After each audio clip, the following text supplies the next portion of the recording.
Hey everybody, I'm Jeff Doyle. Welcome to this episode of Tracking 200. I'm in New Hampshire today. I'm going to be hunting the White Mountain National Forest.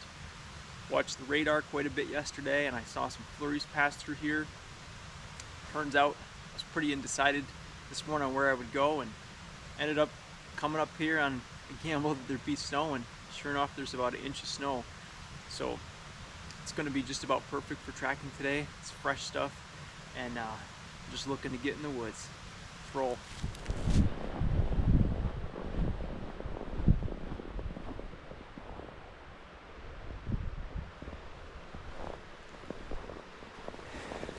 They put gates up on these forest roads and they close them off once the snow flies. So right now I'm just walking this road.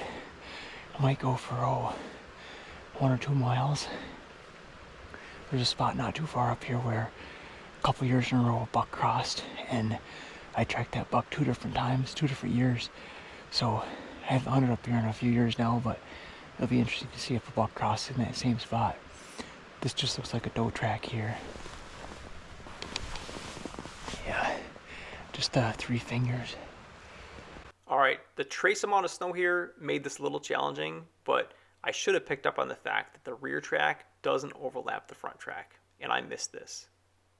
That's okay. There was no buck tracks where I've seen them cross before, so I'm just sticking with the plan, walking this road. Only seen 1 doe track so far. On these snow conditions, I think I'd prefer to just have a single track by itself. So I don't mind that there's not a lot of deer here.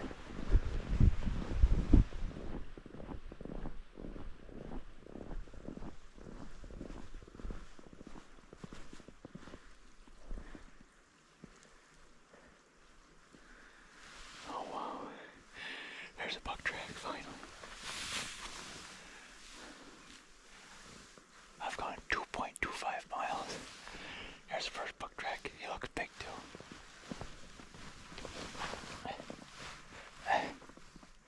That's a solid 4-finger track. Look how long he is.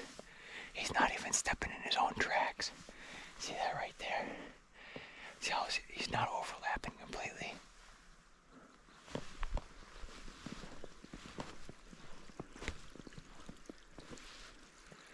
What did he do? Oh. Looks like he's been here through here twice.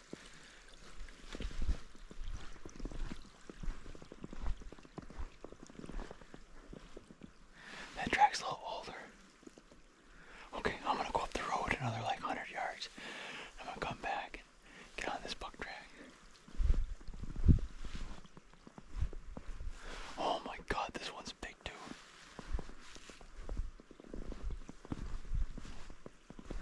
I think it's the same buck. He must be nearby.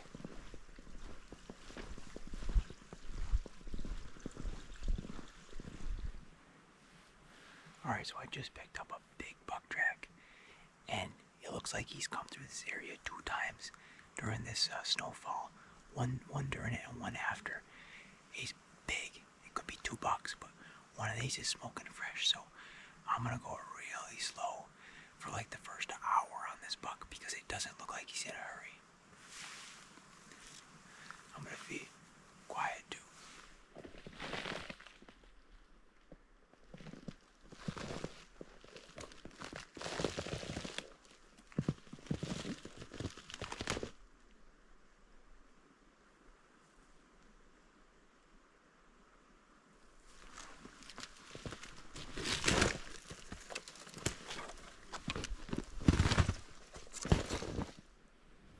So with all this brush underfoot, it can actually be hard to see the tracks, but just looking ahead to where the bucks knocked the snow off the branches, I know exactly where he went.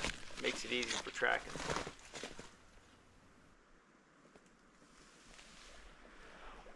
Crap, I'm holy. Look at that rug.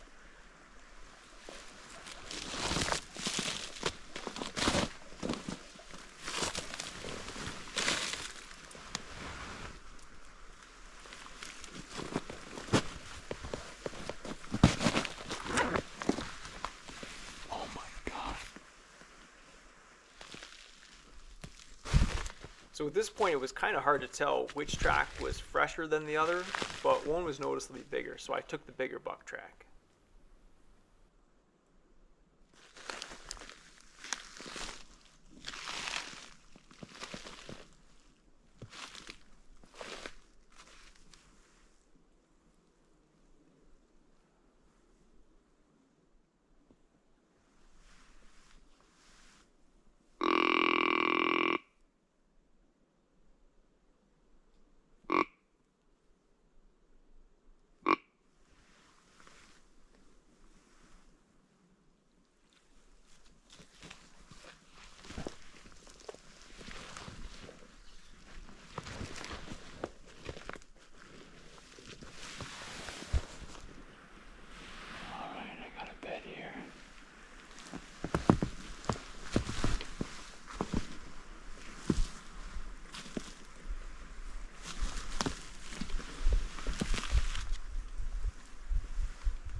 I got a little hit of hock here, but it wasn't the strong buck smell that I was expecting.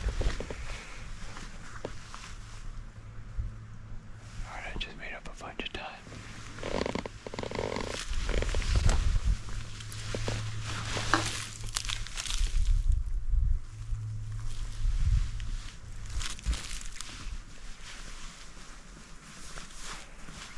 Maybe it was the cold weather that affected my sense of smell.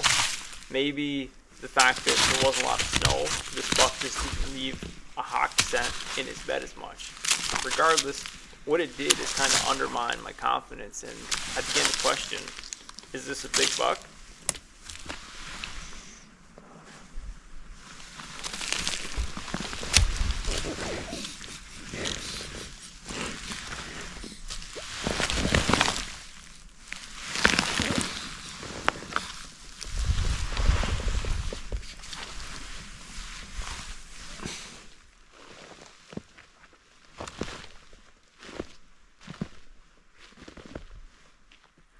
Alright, so there was two tracks, and they stayed together for a bit, and then they broke off. And from what I saw on the road, the bigger track was the older track, had a little more snow in it.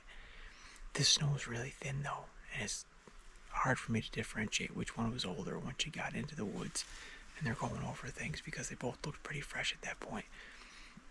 So I've gone for like an hour on one of those tracks, and it's bedded down, big bed. I don't smell a strong buck smell, and I also have seen it go under a lot of things that make me question how could a deer make such a big rub and then be able to go under that stuff. So what I'm going to do is I'm bailing on this track. I'm going to go back and pick up the other one. That's what the plan is now. It's about 11:30, so it's probably not enough time to get back to this track if that one turns out to be smaller, but we'll see what happens.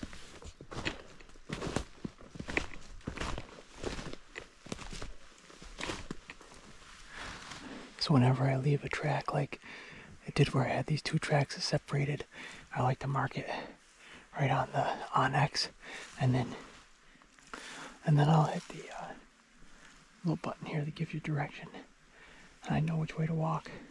Kind of like a compass feature. It's nice. It's straight down that way. Alright, I'm on the other track again.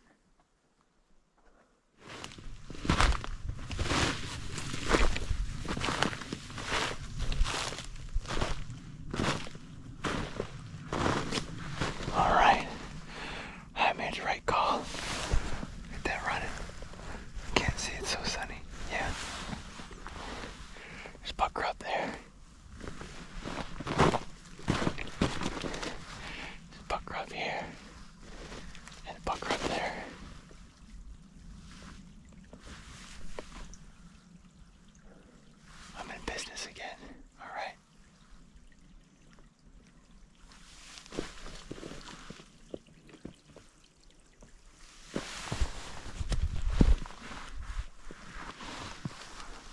size of that tree.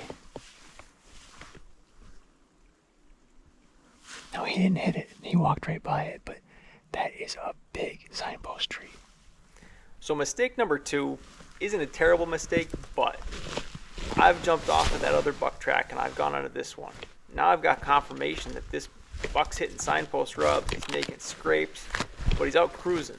Whereas that other buck, he'd bedded down, he was going nice and slow. He's totally catchable, and I've given up on him.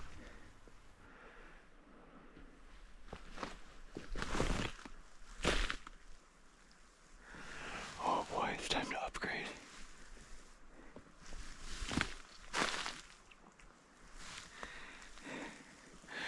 By track. That's the deer I've been tracking. That's the buck I've been tracking, making rubs. Alright, nice track. But he's not dragging his feet.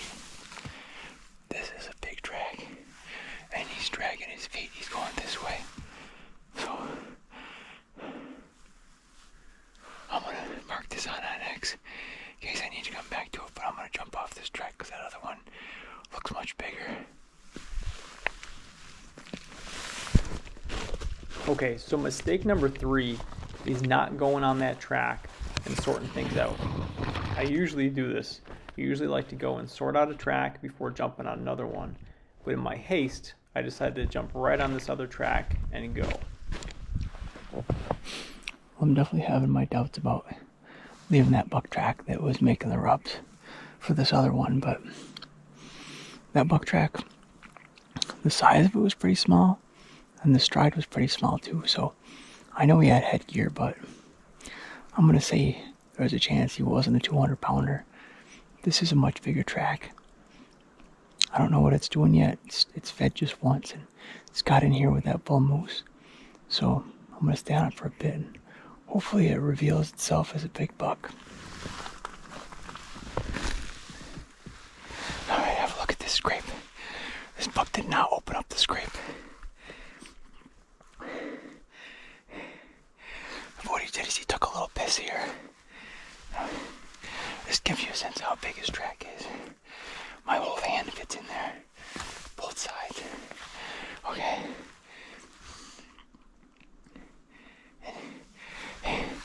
He stood right here. And there. And those are his front hooves up there. And you can see he pissed right there. I have a toe pissed. Should be back here.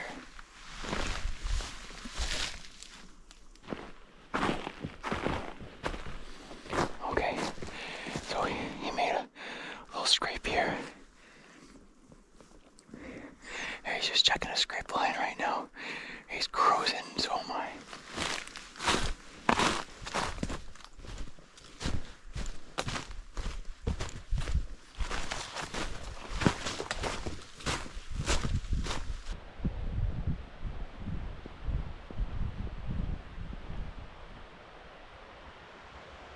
Oh boy. This is the track that I didn't take this morning. Oh boy.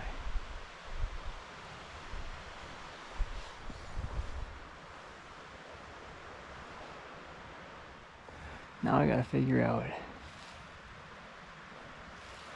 what makes more sense, to stay on this buck track or go take the one that was making the rubs.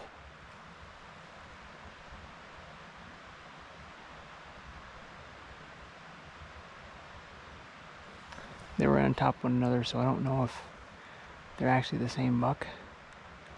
There's a possibility.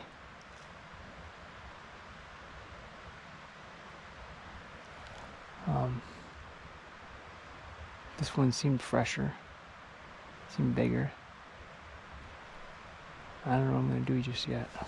So I could stay on that buck, but that buck is strafing hard, and I know I'm a ways behind him. I'm at least, it's like 5 hours behind him. He doesn't seem to be slowing down, so what I'm doing is going back to the buck that was making the rubs. He's slower. I think he's killable today, which means I gotta walk back another 1.5 miles. maybe closer to 2 miles. So I'm gonna get my exercise today. Who knows, maybe I'll see a fresh track on the road too. Or the coyote who was walking on my steps here.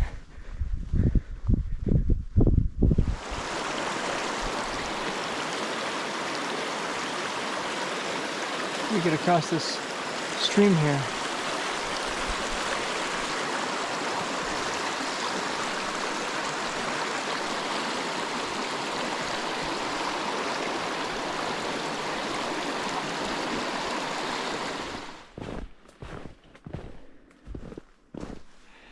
Well, I'm on my backtrack now. And some days, tracking is just a lot of decisions, a number of gambles, and sometimes I make the right decision and sometimes I don't. So today's been one of the days that I've chosen wrong a couple times, but hopefully when I get up here I find out that this is 2 different bucks, because that's one thing that worries me a little bit, is if I get up here and it's the same buck who just went out and came back. But we'll see. That's tracking. Okay, I'm back to the bad decision point.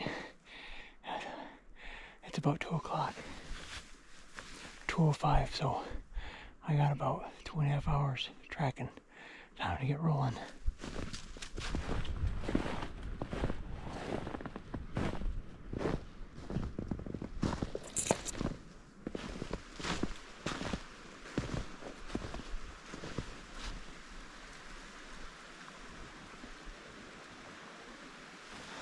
Unfortunately, these tracks are all snowed in at this point, which means the track that I saw early in the morning is the freshest buck track I got going. I don't know, really upside down day today, trying as hard as I can, and I just seem to be going the wrong way.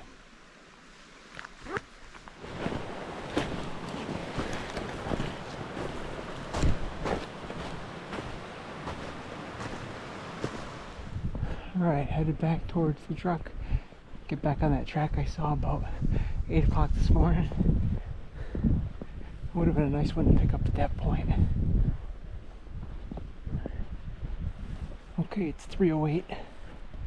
Took me another hour to get back down here, but I'm on the buck track, and see how far I can take up in the next hour and a half. You never know, I could get lucky. Keep my attitude up, and my eyes up, and my hopes up. Here we go.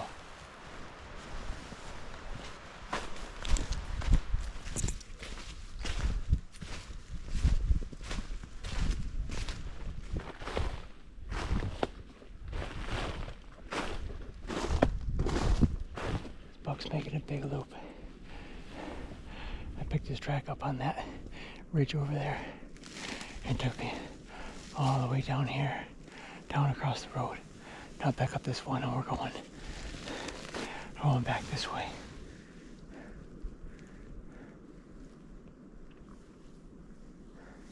I'm dog tired. There's been a lot of pushing it today. I've been hustling, and there's no other deer tracks here. It's pretty wild. I'm hoping, maybe because he's making a loop, maybe he's gonna settle down up here. Maybe this is his core area. If it is, I could get lucky. Well, this track's taking me back towards where those 2 tracks cross the road that I picked up this morning.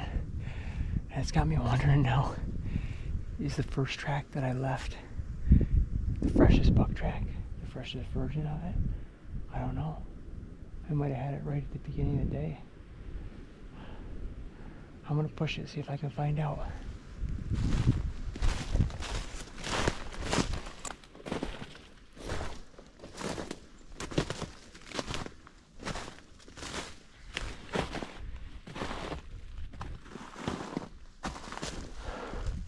Okay, I've been on this buck for a long, long time. And that's the first rub he's made. But that is really reassuring. That's worth coming back for tomorrow. Well, I've dogged this track for a while, and it hasn't popped out to where I was on the road this morning, so it could be a different buck. just marked it on NX, so if I want to, I can come back to it. I'm gonna turn and head out towards the road, cut that forest road, and then walk back, check in at the end, and see how far I went today. But it's gonna be a big one. I'm whooped, definitely whooped.